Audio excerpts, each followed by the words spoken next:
په راحت کوټ کې د ګلوبل سکول اینڈ کالج اف ساينس په نوم د یو جدید تعلیمي ادارې افتتاح وکړه شوه.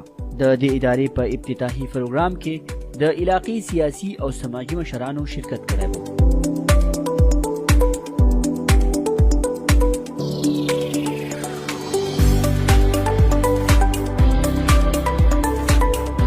ما ویزټ وکړو کلاسونه ډېر ښه ویل اکوپډ دي لیب ورسره دي د سره انفارمیشن ټیکنالوژي په حوالې سره الریډي یو انسټیټیوټ چلی د هغې به ورته هم ډېره فایده وي او دغه شانتې کوم اکټیویټي بیسډ کلاسونه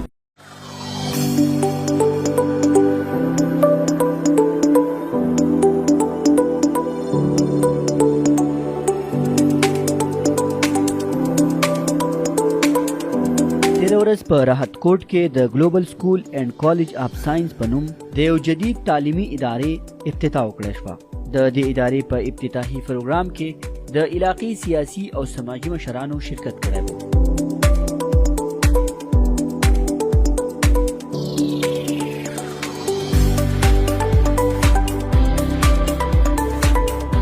ما ویزټ وکړو کلاسونه ډېر ښه ویل اکوپډ دي لیب ورسره دي د سره انفارمیشن ټیکنالوژي په حوالې سره الریډي یو انسټیټیوټ چلی د هغې به ورته هم ډېره فایده وي او دغه شانتې کوم اکټیویټي بیسډ کلاسونه چې دوی شروع کوي نو دا ډېره ښه خبره ده ځکه چې دا یو فنکشنل سایډ باندې چې کله سټوډنټ لرنینګ وکړي نو هغه بیا ډېر زیات د هغې پوزیټیو اثرات دي. ته خو زموږ د میسج دی چې یاره هغه دې راشي کاندي او وزټ دې وکړي نو پکار ته چې موږ خپل بچو ته سټنډرډ ایجوکیشن ورکوو نو چې د ښه تعلیمي ادارې انتخاب صرف د نرسري کېج او د فسټ کلاسه پورې دې پورې د سټارټ علي نو دا زموږ د علاقې دپاره ډېره د خوشحالۍ خبره ده. زموږ ماشومانان چې څومره دي دا چې څومره په دې لاندې دغه نه روان شي نو دا به مخکې بیا ډېر زیات کامیابي او زه دوی ته هم وایم چې دا کوم ایجوکیشن سره منسلک خلک دی دا په دې علاقه کې د ایجوکیشن لپاره داسې ښې ادارې جوړوي دا د قوم خدمت دی او دا ډېر لوی کار دی